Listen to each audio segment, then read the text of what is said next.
Josh Morgan is joining us from Momentum Productions, a hugely successful YouTube channel and an Instagram channel. I want to talk a little bit about Instagram a little bit later because I don't understand it and I would like to understand it more.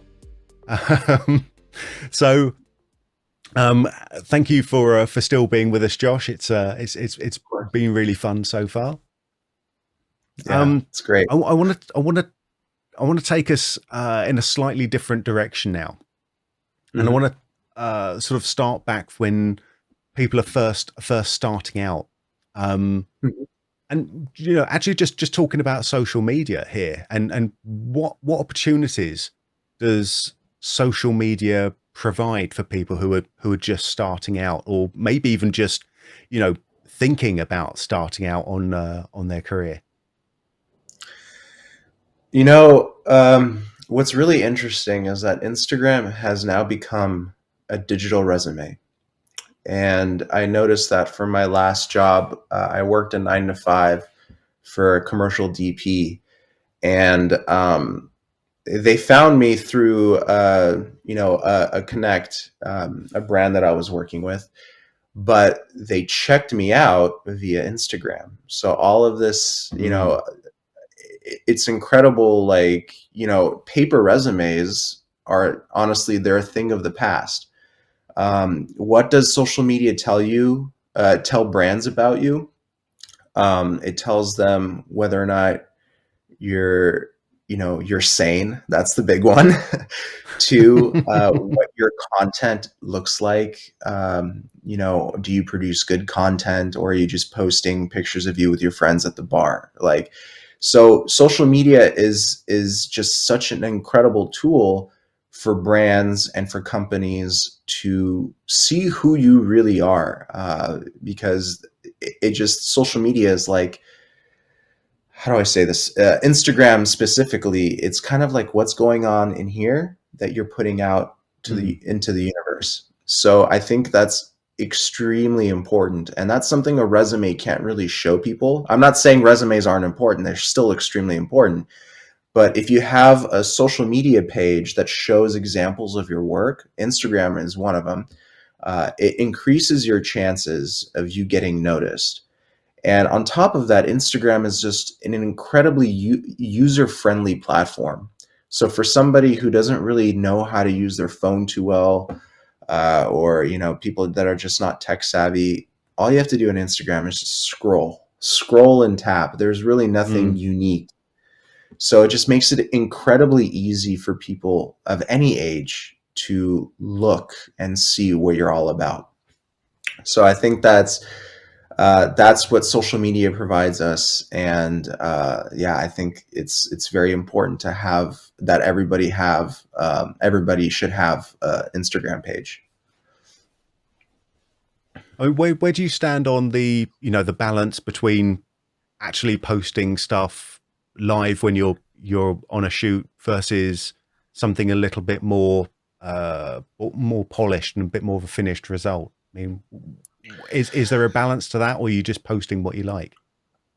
There's 100% balance. I made a promise to myself that I would never release something that doesn't, attempt to show people how to do something. I think I still do tutorials on Instagram. I do 1-minute tutorials on Instagram, like how to use a green screen, how to create these cool effects. Like I have a 1-minute tutorial showing people how to do that cool Beetlejuice head spin effect. So I was able to take like tutorials that would take probably 12 or 15 minutes on YouTube, and I compressed it down to 1 minute. So that's how I was able to build traction on my Instagram. And when it comes down to like that polished result and stuff like that, I noticed that people love behind the scenes videos. So I try to keep, some footage raw and then some footage fully edited. For example, I did one tutorial of a sky replacement. So I took, in California, all we have is like blue skies. It's basically a blue screen.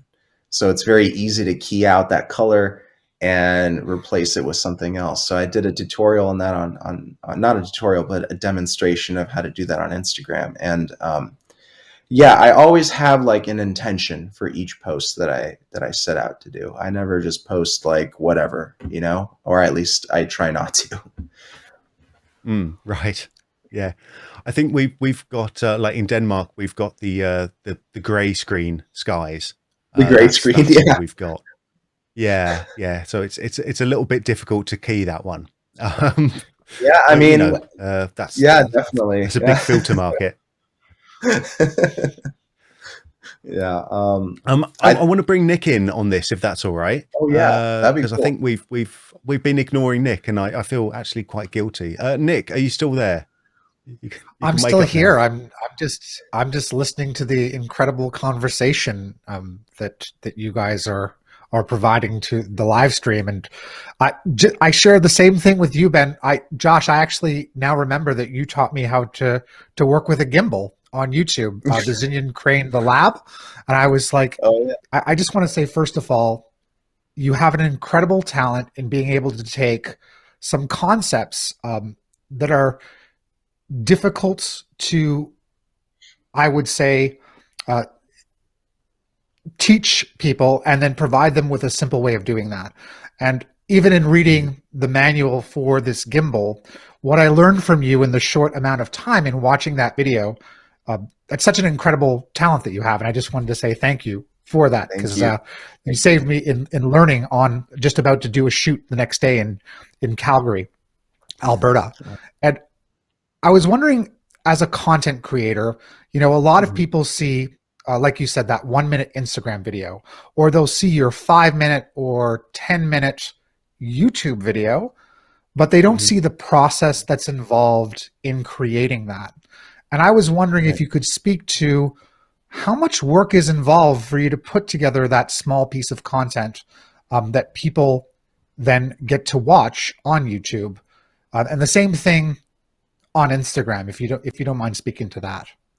Of course, yeah. So, um, a lot of gear reviews require multiple camera angles, and I used to have a really bad time with judging focus because when I first started YouTube, I didn't have a 32-inch monitor or a 7-inch monitor for that matter. So, and it just takes a long time to make sure each shot is clear enough. And I know it doesn't look it on the final product, but it does take a lot of work just positioning the camera, setting, like for example, a gimbal tutorial. If I were to show how the quick release plate were to work, you can't use autofocus on that, and you have to make sure that the focus is literally exact on this one little thing, on this one little part of a quick release plate.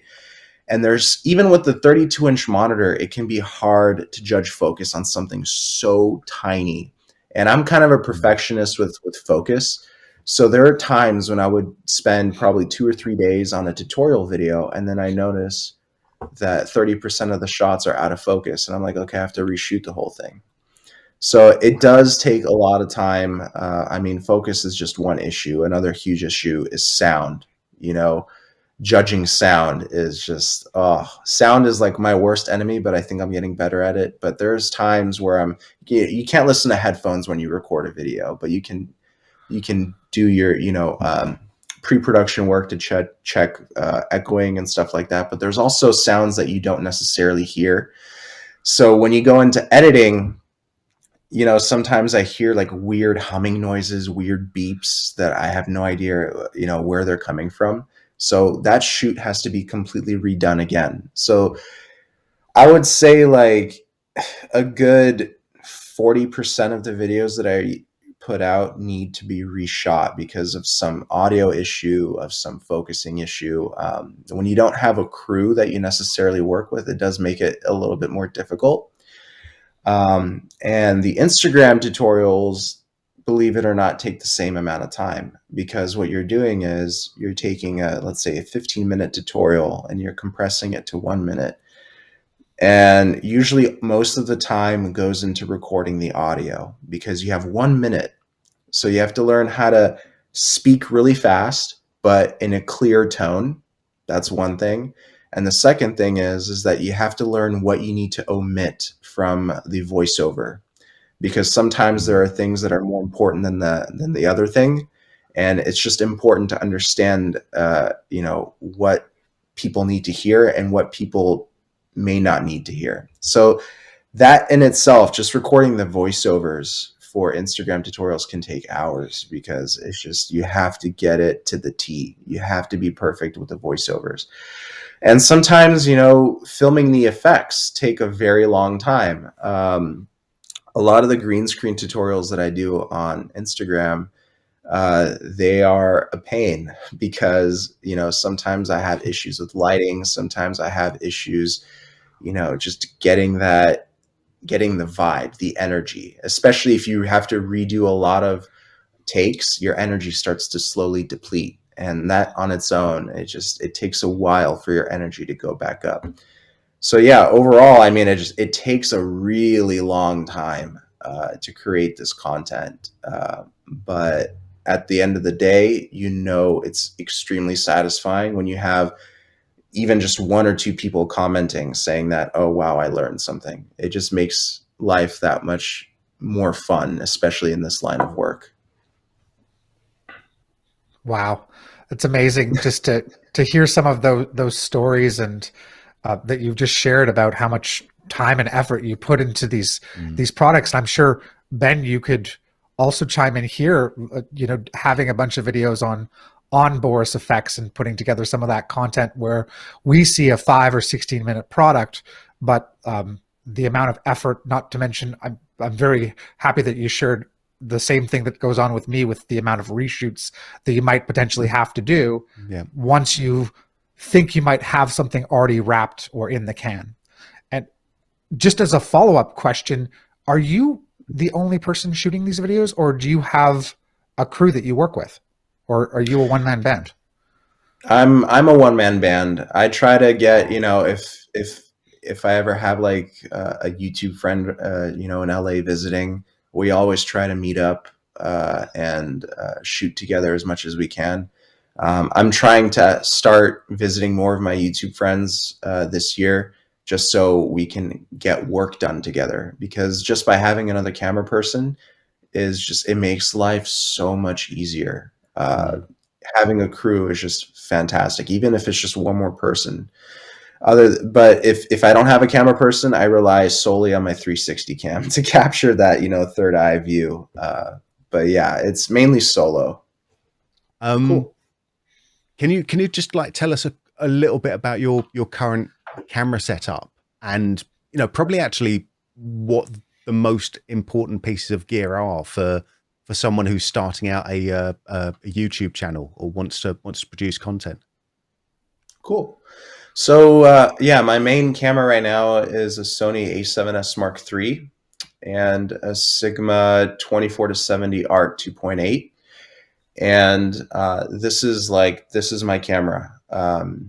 And I use it for everything. I think it honestly outperforms every task that I put forward to it. So it has more features than I need. It has, just everything that I really want, especially because I like to mess around with color. Like sometimes I'm wearing a blue shirt and I want it to be green. It's very easy to key out and change these colors with this A7S Mark III.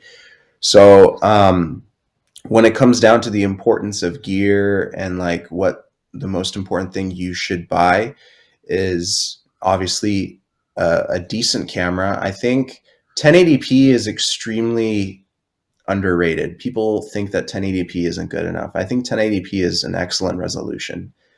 Most videos on YouTube are still 1080p. A lot of households don't even have 1080p cameras, screens, TVs.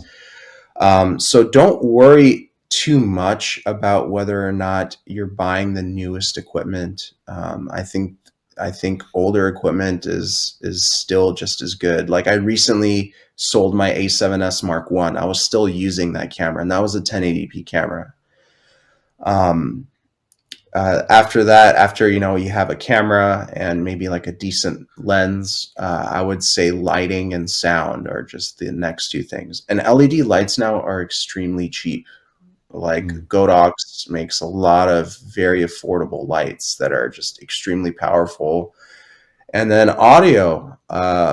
Audio, I think, is another huge thing. I'm using a Zoom H6 with a Rode NTG2, which is a shotgun mic right above me. This is all old equipment. This NTG2 came out, I think, in 2011, and the Zoom H6 has been around forever. So, yeah, I'm not necessarily using the newest equipment besides my camera, but it works. So as long as it functions, you can get the work done. I don't think people necessarily understand that yet, and they're a little bit intimidated by YouTube, because YouTube usually likes to push uh, reviews of the newest and greatest gear. But I think that if you just have some gear, that will allow you to get work. I've got actually a ton more questions, and I could talk easily with you for another hour, but I know we've got to be moving on, unfortunately. But I've got one more question, and I think maybe if Nick's got one after that, but I mean it's something that I'm not sure that I have an answer to it, so I wouldn't make a very good lawyer by asking a question that I don't know the answer to. But I mean, how important is new gear in allowing you to do what you want to do? New software, new camera gear, new lights. What comes first? Does the idea come first, and you say, I want to be able to do this, and you go out and find the new stuff? Or is it the opportunities that you get given by this new this new stuff that helps to prompt some new ideas? Yeah, I would say one of the things that my previous cameras were lacking was data. They weren't recording in 10-bit data, and this caused a lot of problems, especially with chroma keying. You need as much data as possible to get a clean key. And that's one of the biggest reasons why I got the A7S III, because it has 10-bit 422, which allows you to just explore a whole new range of colors. And it makes your computer key out these colors so much easier. And I was shooting on 8-bit 420 cameras, and they did a decent job, but 10-bit is just a whole different spectrum of colors. And I should say 422. But yeah, that's the number one reason why I bought the A7S III. And as a video maker, a videographer, content creator, however you want to call yourself, before you invest in equipment, you just have to ask yourself, are you really going to use all of its features? Are you really going to use its specs to its fullest potential? If you're not, then save your money for something else, because your current equipment could be doing the job for you without you even realizing it. So it does take a lot of thinking before you buy new equipment.